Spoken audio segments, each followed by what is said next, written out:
how do I accept when friendships change or people stop valuing you? Because as we are young, we have a lot of friends, but as we grow older, they become distant. When you say how to know the other's real face because he's wearing a mask, do we know our own real face? Do we know when we are fooling ourselves? Life has given you some kind of a shock. Use these as opportunities to. How are we supposed to know and gauge people's intentions towards us? Because people fake their emotions for a long period of time as well. The greatest deception is not the one others inflict on us. The greatest deception is. Similarly, when it comes to the other person, all we look at is their face, their words, what they profess, what they promise. That's what we limit ourselves to. We don't inquire, we don't test. Here, inquiry is not merely a credit requirement. Labs do not exist just in the academic building or in the departmental blocks. The first lab must be in.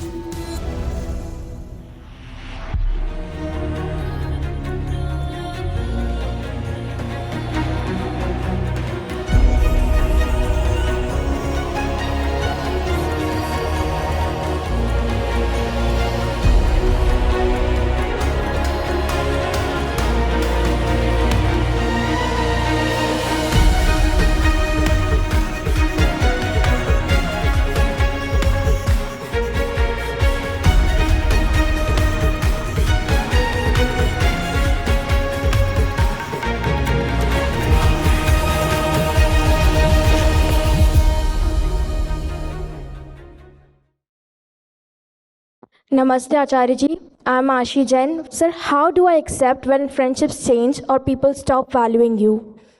Sir, How do we accept yes sir. when friendships change? Yes sir, because as we are young, we have a lot of friends, but as we grow older, they become distant and like we miss them, we don't even check up on them.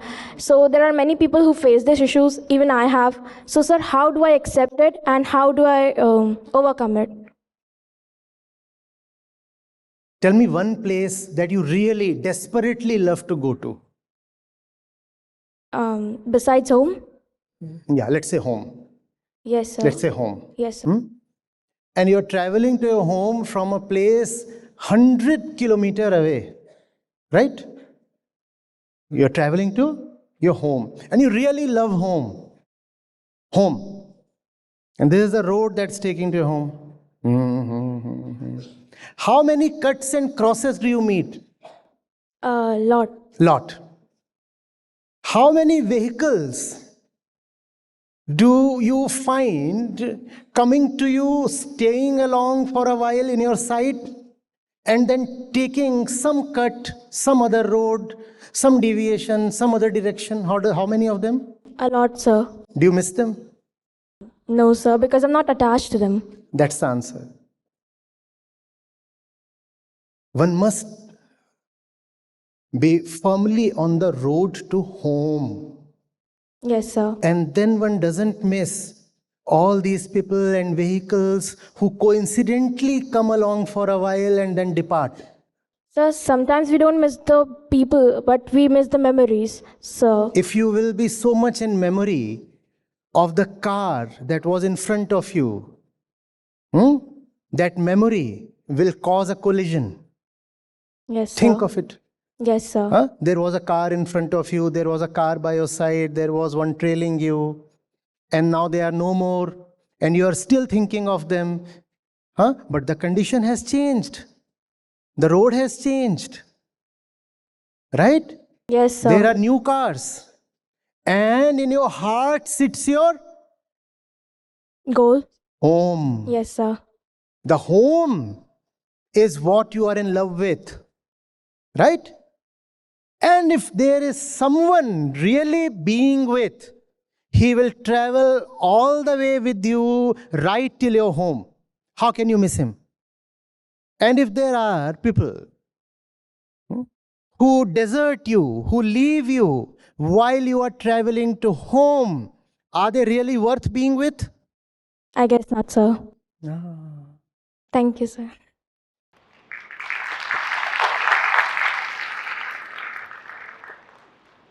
So my question is, how are we supposed to know and gauge people's intentions towards us?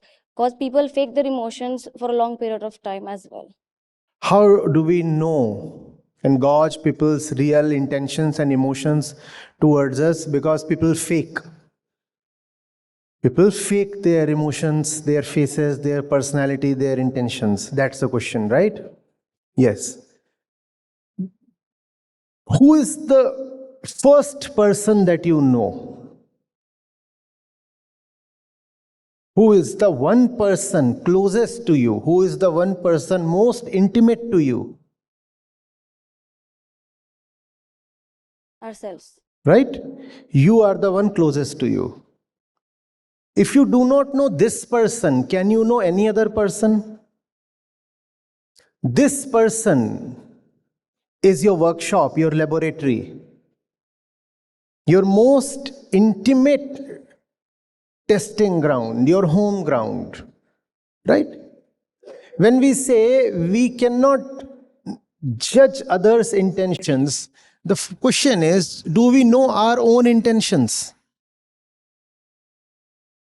We do not know whether the other is fooling us. Do we know when we are fooling ourselves? The greatest deception is not the one others inflict on us. The greatest deception is self-deception. Don't we fool ourselves, cheat ourselves all the time? When you say how to know the other's real face because he's wearing a mask, has it happened? People wear masks. When you say, I want to know that fellow's real face, do we know our own real face? You're sure you know your own real face? Do you? When you say, I cannot see where he's coming from. This fellow is there and I cannot see his center, the point he's coming from. Do we really know where we are coming from? If for example, you feel angry, do you really always know where your anger is coming from? Have you gone to the depth of it? Don't you experience moods and fluctuations? And somebody asks you, why do you look upset today? Why are you so down? And you say, I don't know, just moods. Do you really know where your moods are coming from? If you do not know where your thoughts, feelings, emotions, personality, faces are coming from, how will you know where the other is coming from? Because you are the one closest to yourself. You are the laboratory in your own backyard. You are your own testing ground. You have to begin with yourself. But we are extremely sensitive to being fooled by others. No, I don't want to be shown up as an idiot. I want to be smart, clever. And we just don't like it when somebody manages to get past us, when somebody proves smarter. We don't like it, right? But we are surprisingly okay with being beaten daily by ourselves. Does that not happen? You know of what is right, yet you end up doing something else. Does that happen? Does it happen? So who has defeated you? An external opponent, your own self. But you're okay with it. This is not something that you would grieve. Somebody else, an outsider, comes and defeats you, puts you down and pins you there. And you'll take it to heart. Right? You might even shed a few tears. You say, damn it, that fellow prevailed over me. But when you keep sleeping, when you know you should be on your feet and running and doing something and achieving something or whatever, and you still find yourself snoring in bed, do you feel an equal amount of pain or guilt? No, rarely. Even if some guilt is experienced, we forgive ourselves. We rationalize it. We invent excuses, don't we? So when we defeat ourselves, when we cheat ourselves, we justify, we come up with innovative excuses, but we just don't like it when the same treatment is meted out to us by others. What we don't realize is that our worst enemy is not outside of us, and also our best friend. Neither of them are located outside of us. Outside, what you see are very secondary kind of friends and foes.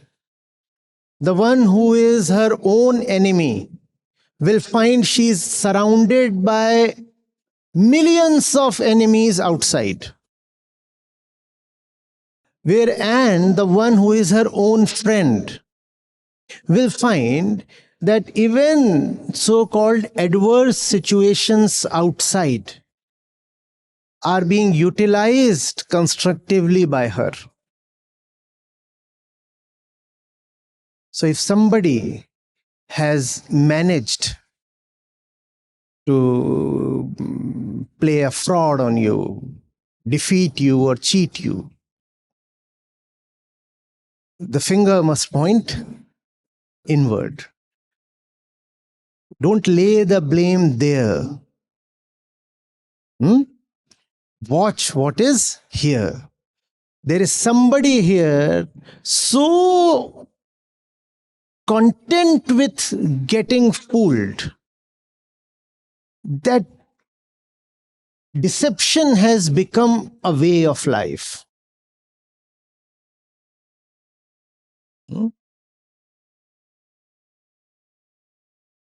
Even in intimate matters of life, if somebody asks you, for example, why are you here in this institution of higher learning? Do we really know the exact reason? Rarely.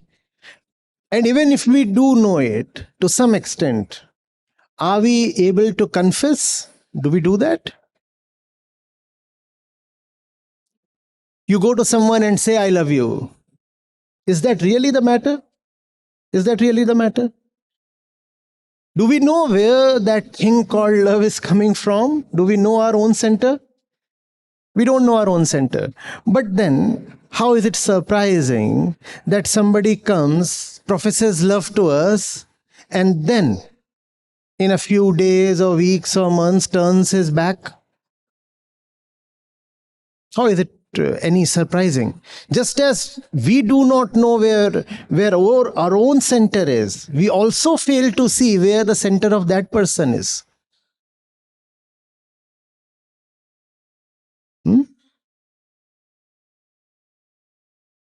The one who fools us is first of all in the mirror.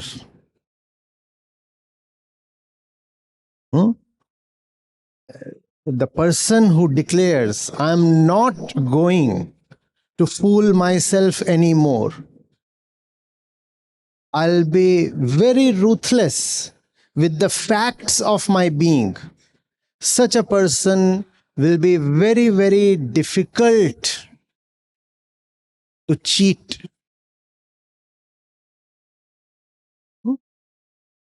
Or conquer. Or condition. You see this? Now onwards, when it happens, that you find that your expectations have been belied, your trust has been broken, life has given you some kind of a shock. Use these things. Use these as opportunities to turn inward. If somebody has broken your expectations, the fault, tell yourself, lies not with that person or that event or whatever. The fault lies with the expectation itself. This is black tea. This is Black tea. And how do I know it's black tea? Because it's contained in a black mug. That kind of logic I carry, right? And I sip. What kind of Kaliyug is this? Coffee. It came displaying its color and intent to me via its container. I trusted it to be tea, but it turned out to be coffee. Now, should I blame this and take this and throw this away and play all kinds of tantrums and break the mug and shout aloud? We all love doing that. Huh? Or should I ask myself, was I being discreet, fair, in expecting this to be coffee? Or is it so that I was so much in craving for coffee that I wanted it to be coffee? Did it say that it is coffee, or was it me who superimposed his desires on this thing because I wanted this to be coffee? And when it turns out to be tea, I say, look at this world full of thugs and liars. They say one thing and do another. Didn't this fellow show this mug to me?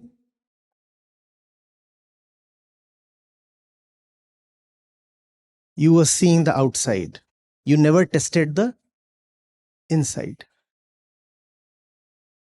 Because when it comes to our own life, we have practiced it so much just to stay on the outside and never venture inside. So just as we stay on the outside of our own being and don't venture inside, similarly when it comes to the other person, all we look at is their face, their words, what they profess, what they promise. That's what we limit ourselves to. We don't inquire deeper. We don't test. We don't taste. What do? We posit. We imagine. We assume. We superimpose our desires on that person. Has it happened with you? When you want something, you start seeing it everywhere. And when that thing that you are assuming to be the thing that you want does not turn out to be the thing that you want, you put blame on that thing. Is that thing to be blamed really? So know where your desire is coming from and make it a practice to be honest. You are here. Labs do not exist just in the academic building or in the departmental blocks. The first lab must be inside. Inquiry is not merely a credit requirement at an IIT. Inquiry is a way of life. I want to know. I want to understand.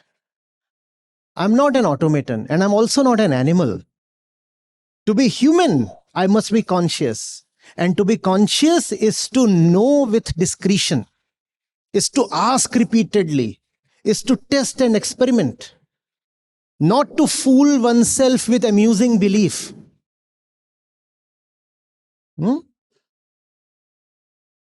Yeah. Thank you, sir.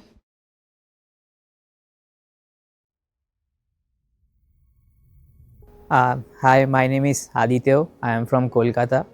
I've been listening to Acharya ji from the first half of 2023.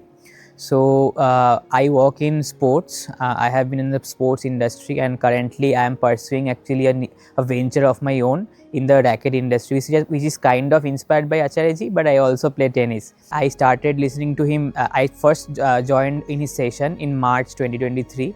and at that time there was only one session or two sessions per month. But now if you join the Gita community, you can ask Acharya ji like questions every other day, which is a really helpful feature in the app. The foundation every day is improving the app, and there are features like exams, where you can actually see yourself while giving the exam. The questions are not something which you can prepare for, but when you give the exam you will understand, and it will help you in your journey of your self knowledge. So on YouTube you will get a like condensed form of the sessions, but if you join the session, it's like a very dialectical session where you can ask questions, and Acharya ji explains every shlok or every bhajan in detail. So that is very different from YouTube. Like YouTube will get you started, but if you want to continue your journey with Acharya ji and with self knowledge, you must join the Gita sessions.